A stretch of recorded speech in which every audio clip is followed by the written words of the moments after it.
Grace, it cannot be. After 25 years, how are you standing inside my son's house? I'm sorry, my name is Amara. I think you have me confused with someone else. Daddy, look at what I made today. Wow, that is very impressive.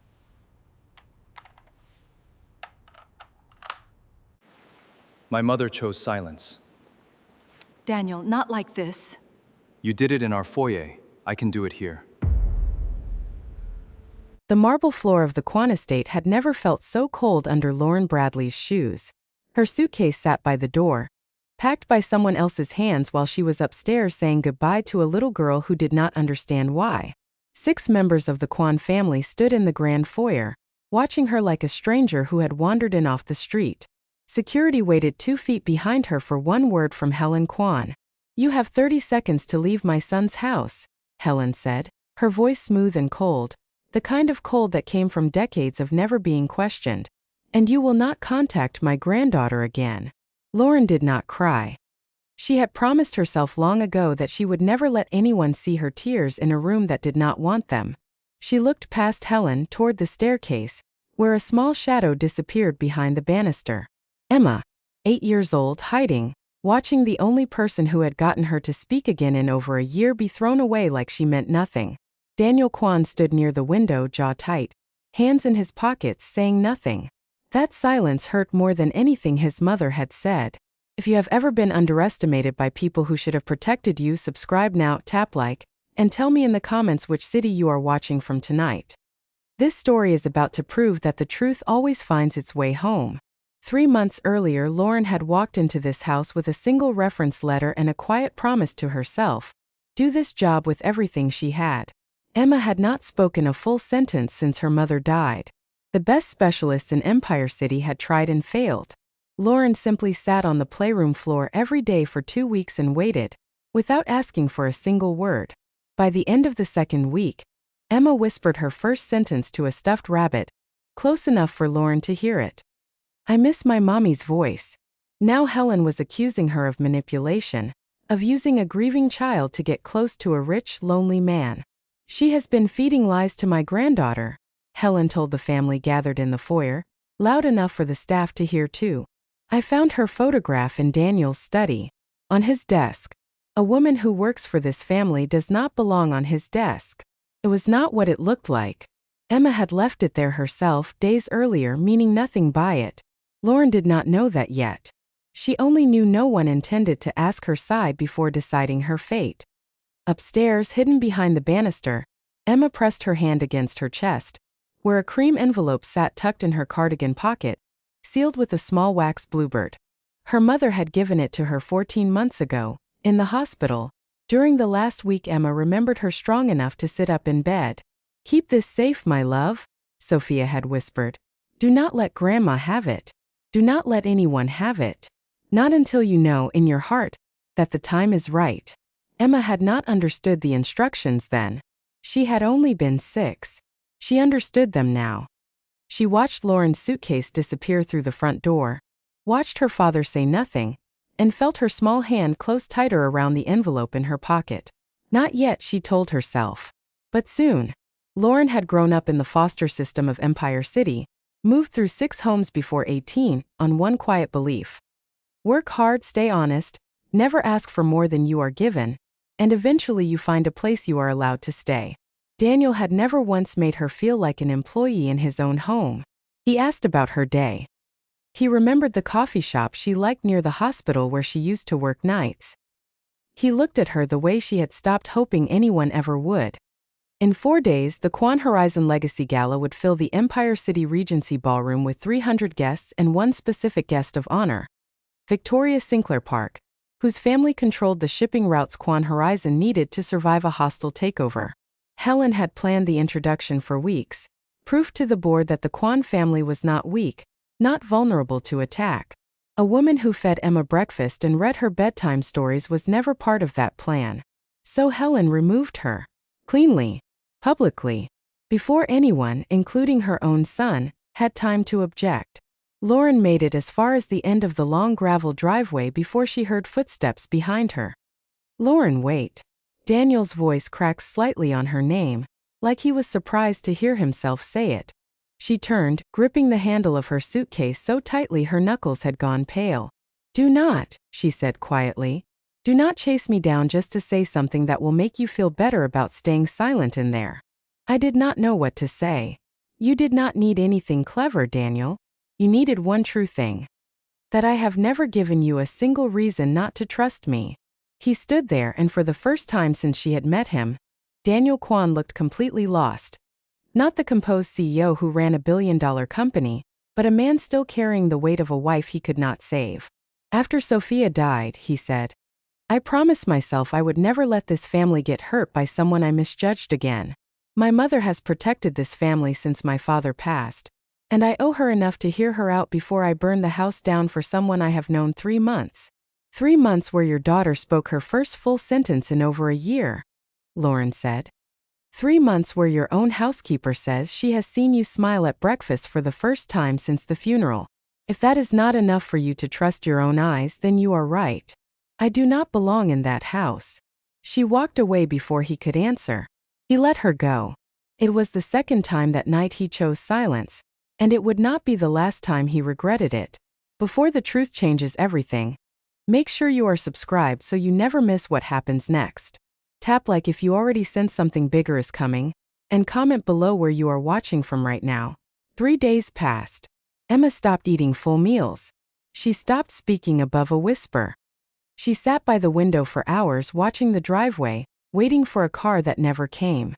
Ruth Kessler, who had run this household 20 years and loved Sophia Kwan like her own daughter, finally said what no one else dared to say. "Mr. Kwan, I need to show you something."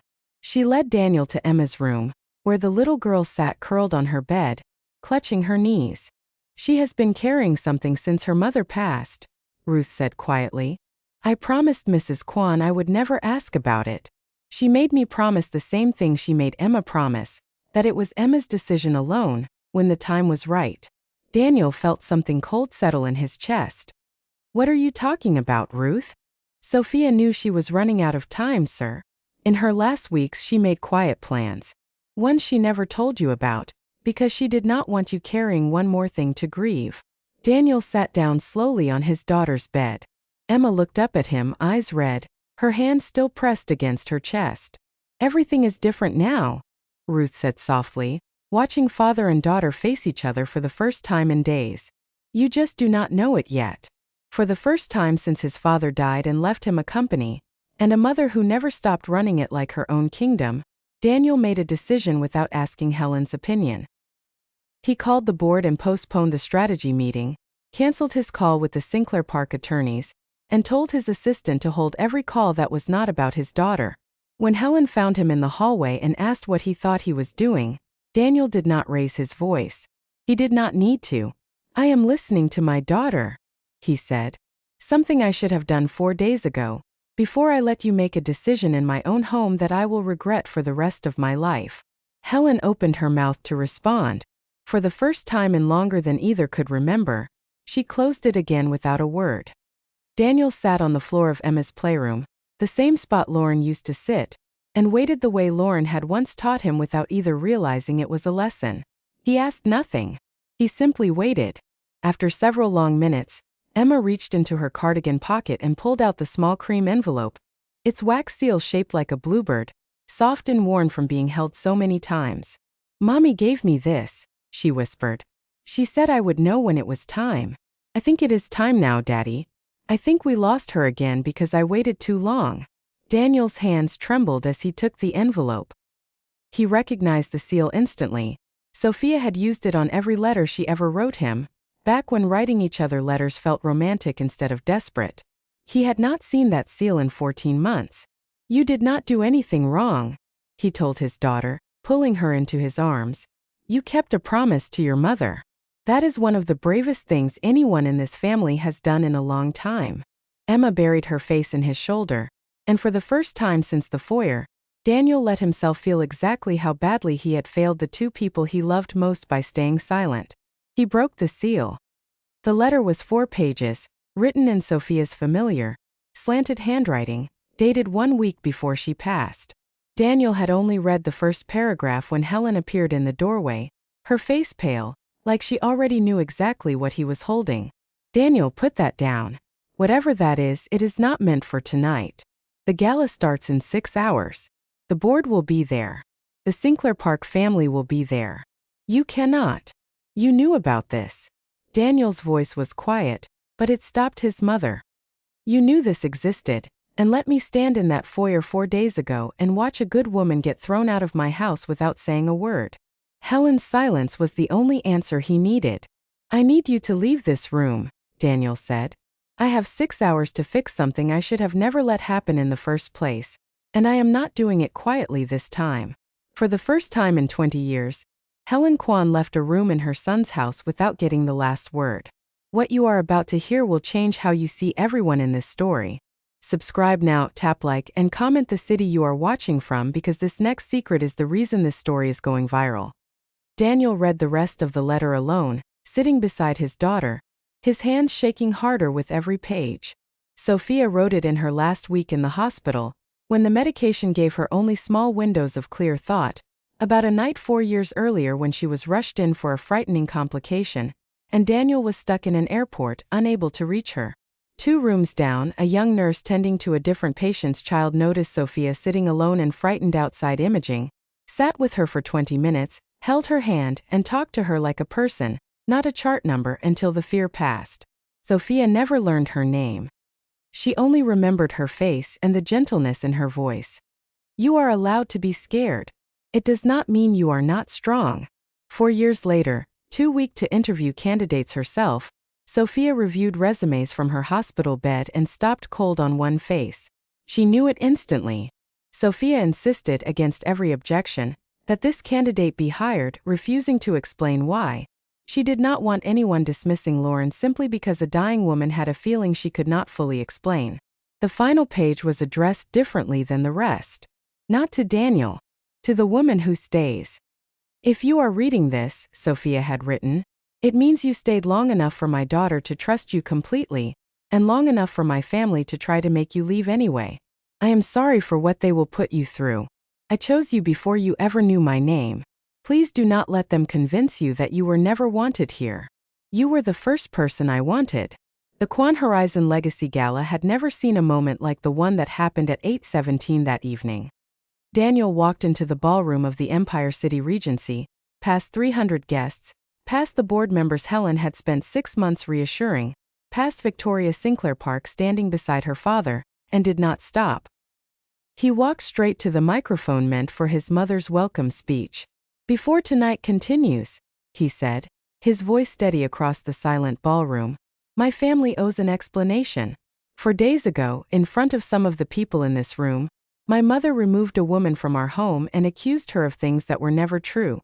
That woman spent 3 months helping my daughter speak again after the worst year of her life.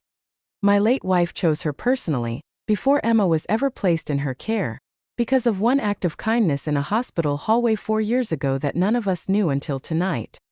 He held up the letter. My mother knew this letter existed and chose silence instead of the truth, because the truth was inconvenient timing for tonight. He looked toward Victoria Sinclair Park, who had the grace to look uncomfortable rather than offended. This is not about you, Victoria. This is about a family that forgot what my wife actually wanted for the people she loved. Helen stood near the stage, her face rigid, 30 years of careful control cracking in front of the one audience she had spent her life trying to impress. Daniel, she said quietly, not like this. You did it in our foyer in front of the staff, Daniel said. I am allowed to do it here, in front of the board you were so worried about protecting. Lauren was 3 blocks from the small apartment she had moved back into, carrying a box of her last things, when a black car pulled up beside her on the sidewalk. Emma got out first, still in the small navy dress from the gala, and ran the last few steps without waiting for anyone. Lauren. Lauren dropped to her knees on the sidewalk and caught her, holding on like she had been waiting 4 days to remember how to breathe. Daniel got out slower, envelope still in hand, tie loosened, his composure gone in a way 300 gala guests had never seen. I am not here to apologize with words, he said. I already did that publicly, in front of everyone who watched you get humiliated in my home.